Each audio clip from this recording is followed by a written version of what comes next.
This is the Bartholomew Town Podcast. Hi, everyone. Welcome into Bartholomew Town's continuing coverage of the impact of COVID-19 here in Rhode Island. I'm Bill Bartholomew. On this episode, my conversation with Rhode Island State Senator Sam Bell.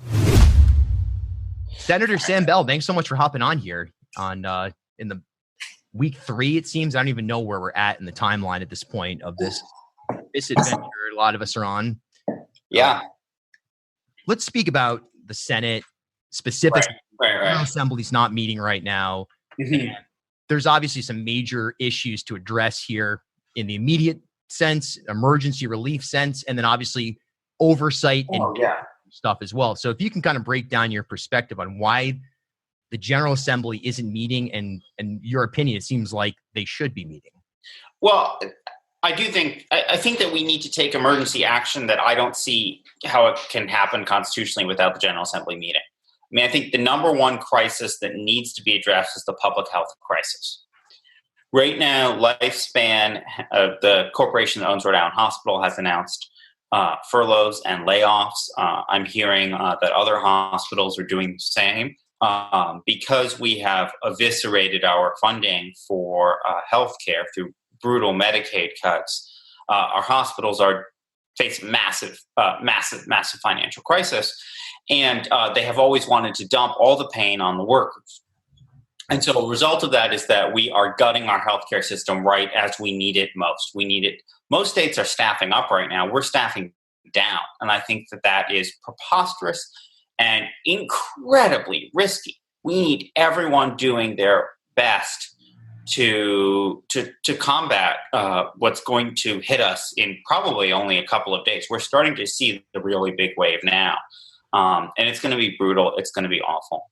And so the General Assembly needs to make sure that the hospitals have the money so that we aren't adding financial distress of our healthcare system to all the other problems that they're dealing with.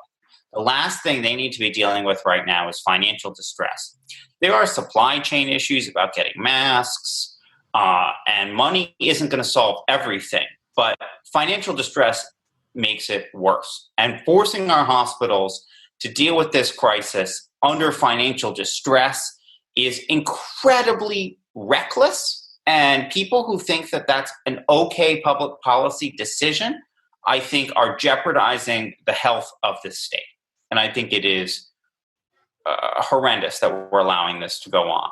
Yeah. Number two, we have our economy. It's, what we have seen is a surge in unemployment that looks like now, especially depending on how big you think the backlog is, we're pushing close to 100,000 jobs lost, which is enormous, which is greater than the Great Recession. It's catastrophic, and people need help right now. Hopefully, many of these job losses are temporary. I don't think we know that, but I think we can hope that. But last time around, the General Assembly responded by slashing state jobs, by slashing assistance to the economy, and Rhode Island saw a much worse recession than the rest of the country as a result of that. We actually famously slashed taxes for the rich, and so we had to do even bigger cuts to our state agencies in order to balance it out. And basically, our state agencies have never recovered from that. They're all still severely understaffed. One of the most concerning decisions that Governor Raimondo made was to freeze all hiring, so that on top of the private sector problems, the state is now adding to the jobs crisis. The General Assembly is the only entity that can turn that around. Part of the reason why Raimondo freezed hiring is that she's under a fixed budget. And I think that she might be able to get around that if she really wanted to, but she doesn't seem to really want to push it. And I understand that because the General Assembly implied when we set up the budget that we didn't want her to push more hiring. So really the General Assembly needs to meet to approve a stimulus package to save the Rhode Island economy. And that means a surge of hiring because we don't want a bunch of Rhode Islanders out of work. It means bailing out a bunch of businesses. Restaurants in particular have been severely severely devastated by this crisis, and many of them are on such low margins and have, always just hanging on, that many of them will be wiped out if we do nothing. And federal action has helped, but it's not enough. And the state needs to step in to save many of these restaurants, many of your favorite restaurants, from closing. And they also need to make sure that everyone who has laid off all their workforce rehires that workforce. And you can't demand that without being willing to back it up with money. And then we need to do something to help everyone who's facing a rent payment on April 1st, on Wednesday, and that they won't be able to meet, mortgage payments they won't be able to make, debt payments, tax payments they won't be able to make, and the state needs to take action there. And honestly, there's some things the governor is not able to do under statute. In some cases, she's bent the statute, and I think that was the right decision, but it's always uncomfortable that we're forcing her into that. Right. Some things she just can't do. She can't appropriate money. And basically, all of the responses you have seen so far have been everything that can be done without appropriating money. And that's actually less than you might think. And some people have been saying we've been doing a good job. We haven't. We have maybe been doing a decent job with the public health orders, but because we refuse to put any money on the table, if you don't put money behind it, you don't really mean it. And it's really hard to address an economic crisis without money. And if it's hard to address a fiscal crisis at our hospitals without money. And only the General Assembly can fix that. That's the big sticker here. I mean, the point is that if the General Assembly is not meeting the mechanics right now, the question is, a lot of people are calling for a rent and mortgage suspension. They look at Austin, Texas, where in that case, the city council, I called down there this afternoon, the city council passed an ordinance, the mayor signed it into law. No one's challenged it in court thus far. Therefore, there's a rent and mortgage suspension for 2 months. Here, no one seems to know at the municipal level or in the executive branch if that's something that they have any mechanics to do. If the General Assembly were to meet, does the Assembly at large have at least the mechanics to fund that type of program? Well, I'm not sure you actually have to fund a rent moratorium, although it would be good public policy perhaps to do so. I think a better idea is to couple it with a moratorium on mortgages so that landlords who are hit by sudden non-payment of rent can compensate by not paying their mortgages. And the banks have the ability to then spread out the pain over a long time. And the banks, I think, are well positioned to be able to do that. So I think that is perhaps one of the easier things than immediately appropriating money, although, of course, it would be better to do so.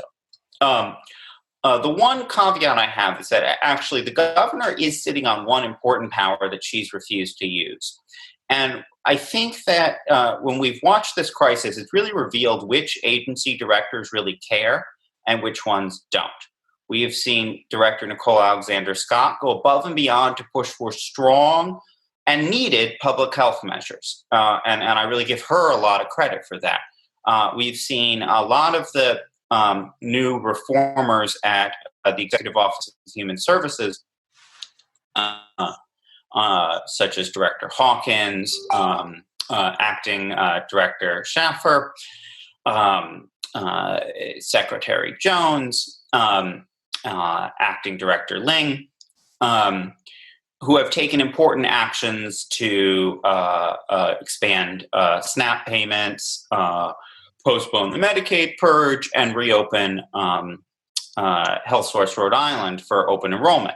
The big powers that have not been used come under Secretary Pryor, who's the Secretary of the Executive Office of Commerce. And he has enormous power vested in him. He sits on massive sums of money, and he can appropriate them with extremely few strings.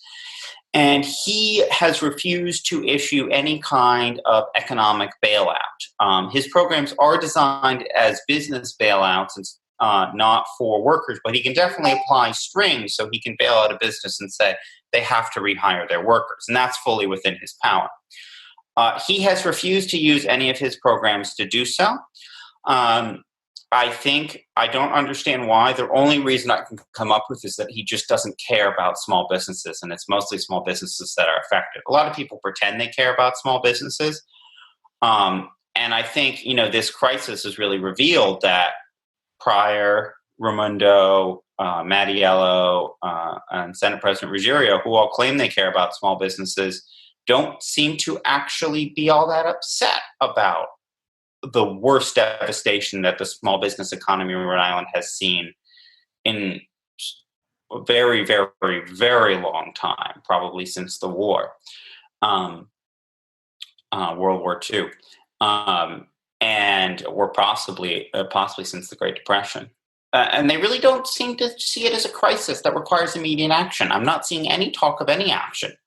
I said with Representative Lombardi, I'm proposing, and at the urging of the Federal Hill Commerce Association, I'm proposing legislation to require that insurers pay business interruption claims.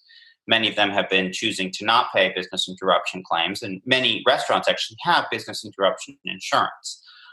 So that would, I think, help a lot if we can get that done. But we also need direct cash assistance. And I think that there's no way around it. And Secretary Pryor has the power to do that. He has chosen not to. I don't understand why. Going back to the General Assembly, right as it stands right now, there's resistance to the idea of the General Assembly meeting via Zoom as we are right now, or any other digital type of mechanic. There's also been a proposal to meet in the Dunkin' Donuts Center. What is the real reason why the General Assembly won't meet right now? I think it's because the leadership doesn't want to approve the measures to help the economy and to address public health. If we wait until after the crisis has passed, it'll be too late to address public health. I think they would rather have not spent the money to ensure a better public health response. I mean, I think that's the reason. They don't want to be pressured to spend money on public health. They want to save money, tax cuts for rich people, I guess, or politically connected deals for luxury housing towers or things like that. I guess they don't want to bail out small business. I guess they don't care about small businesses because it's mostly small businesses that are affected.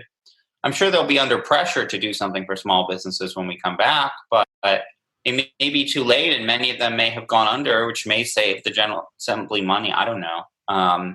I think it can only be that they don't want to meet because they aren't putting forward real arguments for why not. All of them are clearly in bad faith. What's been your experience on the ground? I mean, obviously, you're not walking the streets of your district at this point in time, but I'm sure constituents have reached out to you. You've got a good feel for your district. What have you heard from average civilians, small businesses, even larger scale businesses, and independent contractors as well about not the public health side of this? That's obviously one aspect, but again, the economic side, just getting through the next couple of months. Yeah, I mean, one thing I have to say is that, it's always the case that the people who reach out to you tend to be the wealthier and more well-connected people.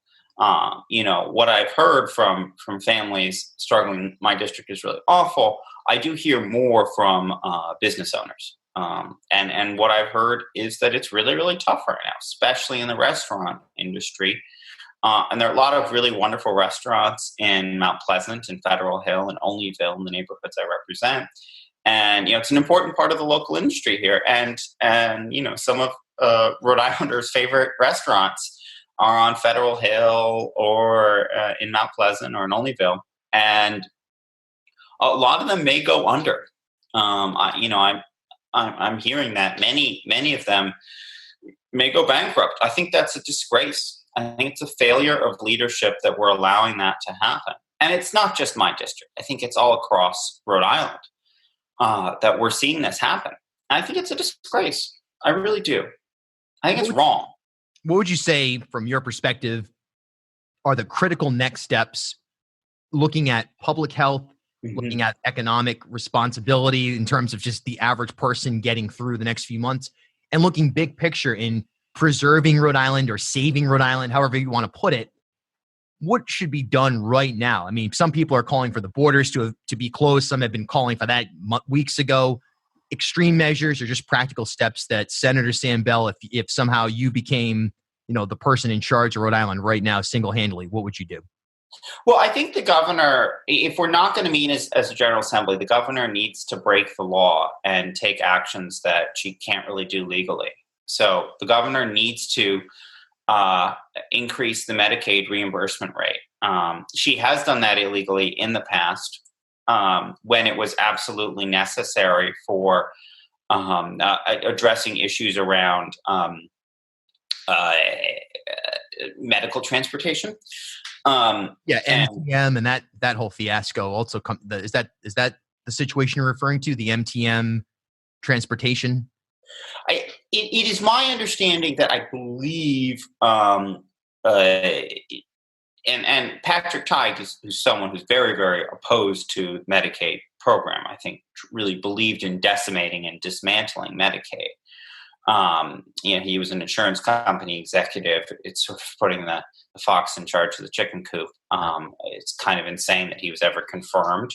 I wasn't in the Senate. I certainly would never have supported him being put in that position. But when he was imposed as Medicaid director, I believe actually even Patrick Tighe felt that there was one point where it was necessary to slightly increase Medicaid reimbursement rates in order to get someone to bid on a contract, because there was a need that has set a precedent, and I think that is an important precedent that, because it wasn't challenged in court, can be used now under these emergency powers to allow the governor to increase Medicaid reimbursement rates, which is the most important thing I think the General Assembly needs to approve.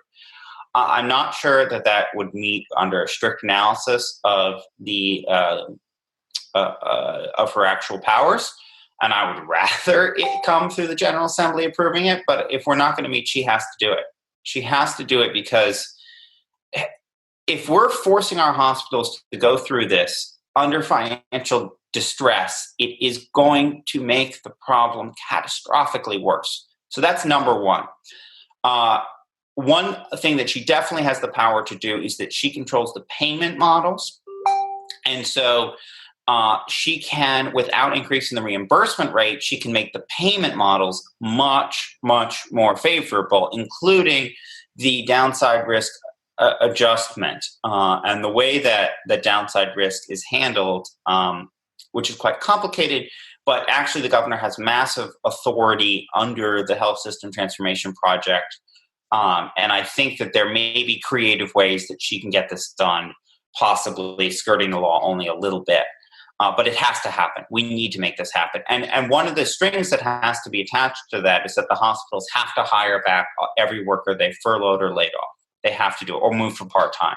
And that includes people who are working in supportive roles and people who are working in even transportation roles, whatever it may be, not just nurses. Well, one of the real difficulties actually right now is supply chain management. I think if you look at the hospitals and look at where they've been struggling most, supply chain management has been a huge, huge problem. And hospitals need everyone possibly coming up with as many creative mechanisms as they can to get access to all the needed supplies, not just masks, but beyond that. So there's been a huge problem with supply chain management, and that actually does require non-direct care staff. So it's not just direct care staff that are needed, although I would say direct care staff are the most important, but I do think all staff right now are essential. And then the other thing I think the governor needs to do is she needs to immediately rescind Jonathan Womer, the director of the Office of Management and Budget's horrendous and deeply irresponsible, I would say reckless, and unconscionable order to freeze hiring.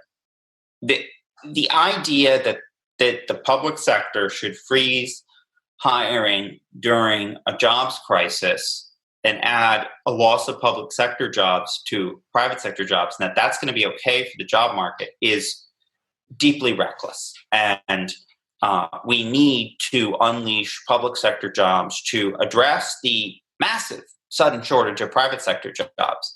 The public sector needs to step up and surge higher. And we have so much unmet staffing need across all of our departments. They've been eviscerated. And so there's a lot of ability to do so. And we need to do so. And fortunately, the state of Rhode Island does not face that serious a fiscal problem. Our shortage is not that large, and we have the ability to add additional spending up to $1.25 billion because of the federal assistance for coronavirus-related things. So we actually have the ability to implement a pretty strong stimulus package. However, the longer we wait, the less effective it will be. Once a restaurant has already gone bankrupt, or once they aren't told, if we don't tell them that some assistance is coming, then they may just decide to shut their doors and be done, and it'll be over. And a lot of workers will be out of their jobs. So the longer we wait, the worse it is. And I do believe we have to find a way to ramp up public sector staffing. And so the governor should be doing surge staffing in order to meet the economic crisis. There are some some legal limits on that. But I think that she needs to blow past those in light of the General Assembly's refusal to meet. And she needs to be doing surge staffing. And I think if she doesn't, she is going to be the governor who gave Rhode Island another jobs crisis.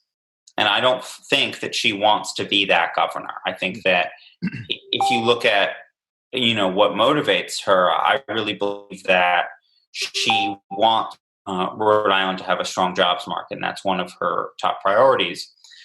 And, I think if we have a weak jobs market, it's going to hurt public health as well. The more people are out of work, the more desperate they become, the more willing people are to take reckless measures, avoid social distancing. And I think that can worsen the spread of this disease. Poverty never helps with the public health crises. I also think we need to make sure that we address the undocumented community during this time. The governor should issue orders ensuring that undocumented people who seek care will be protected from having ICE called while they are seeking care. I think that's something that she should do. I think that she should make sure that health care is covered for undocumented people temporarily. Now, that might be controversial, but I think it needs to happen because everyone in the state will suffer if this disease continues to spread to any community. Yeah, it seems like this is an opportunity for common ground from people who probably have unusual allies to come together for the greater good and find common ground even on a temporary basis. Are you optimistic that's going to happen by and large, or are we just going to continue to get into petty politics the further this goes along until it is, as you suggest, the point of no return?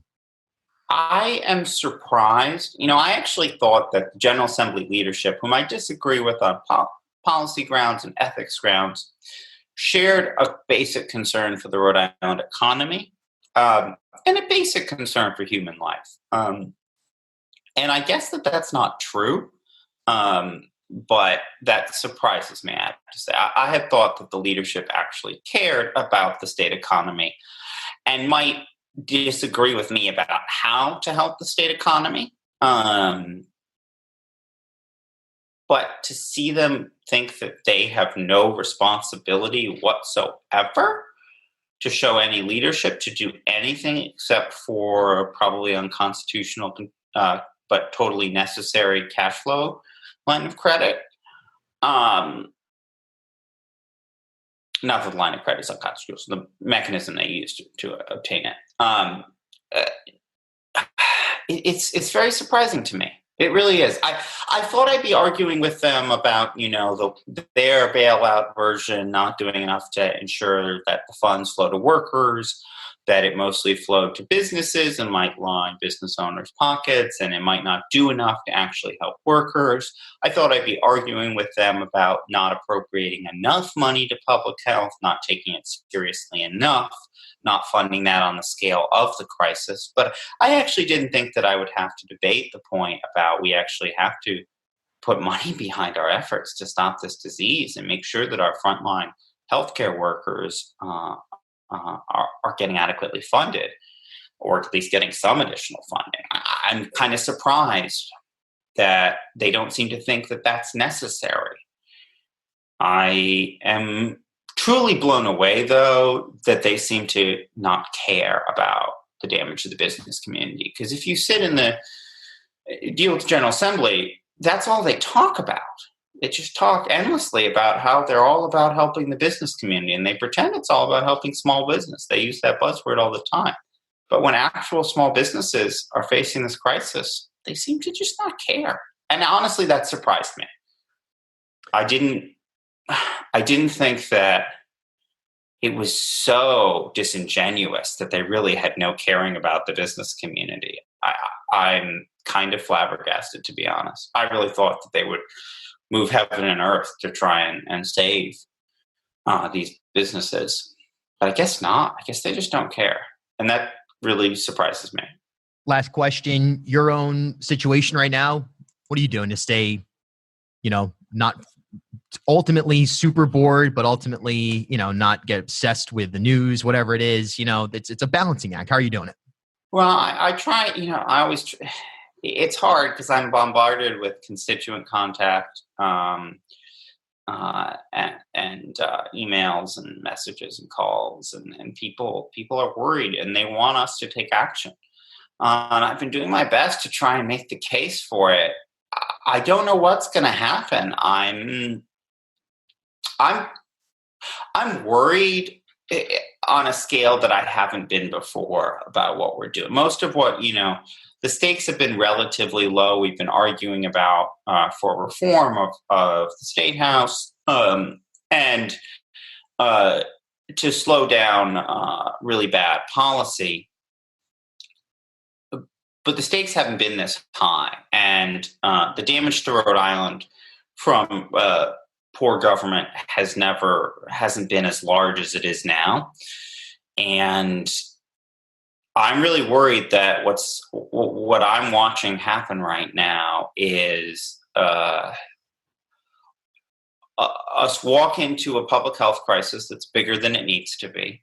And I'm worried that I'm watching us go back to having Rhode Island be the state that suffers from this recession worse than other states.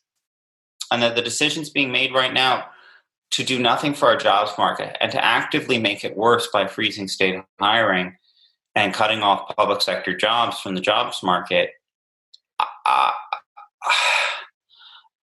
it seems like it's what happened last time on steroids.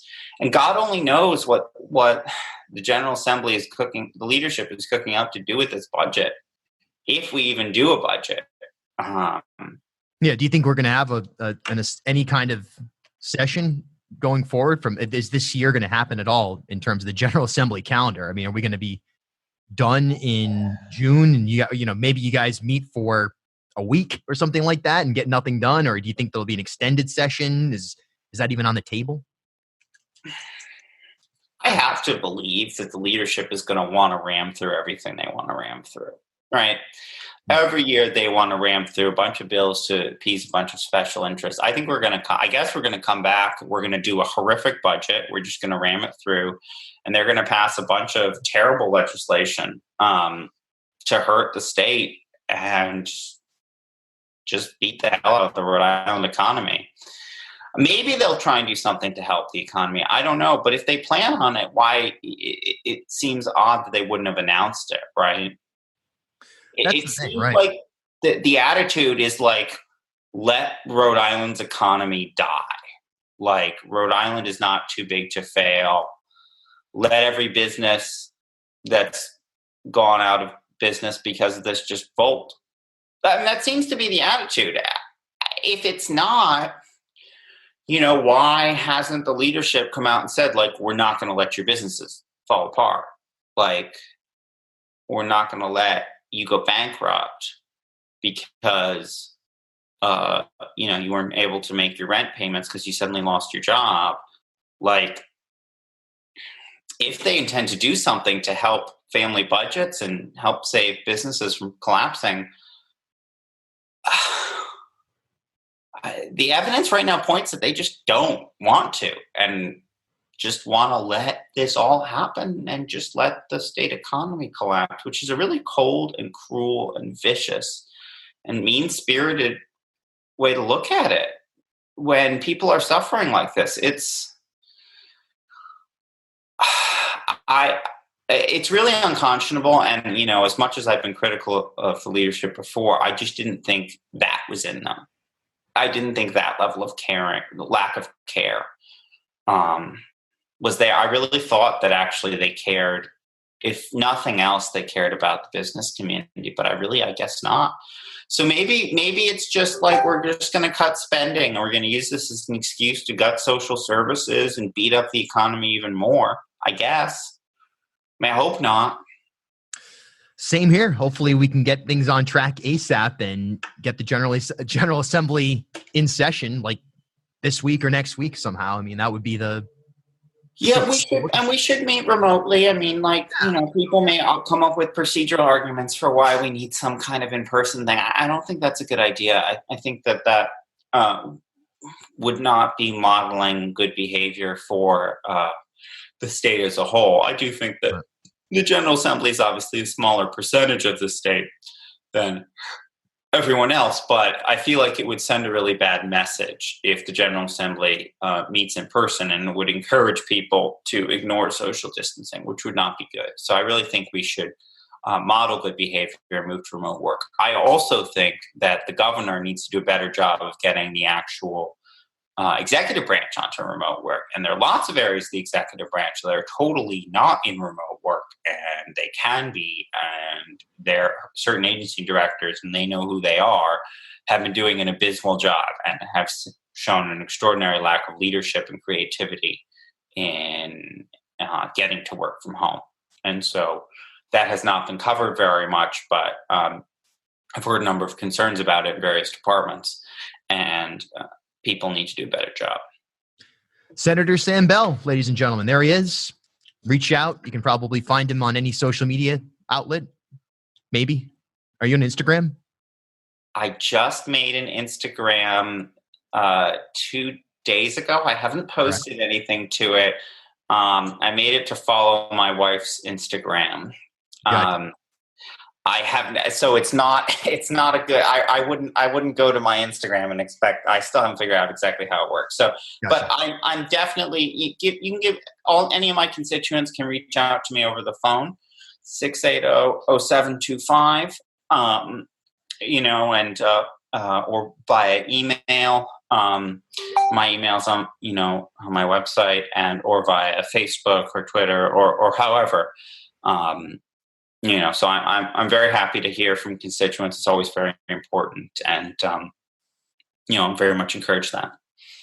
All right, thanks a lot, Sam. Appreciate it. All right, thank you so much for reaching out, and stay safe. Yeah, you too. This is the Bartholomew Town Podcast. At HealthSource RI for Employers, we provide access to health insurance to more than 1,100 local businesses and nonprofits, and 96% of them renew through us every year. Maybe it's our choice of 19 different health plans, our 10 years of customizing solutions, or our one local team of dedicated experts helping employers find quality health insurance. See how our numbers stack up for you. Learn more at healthsourceri.com/employers.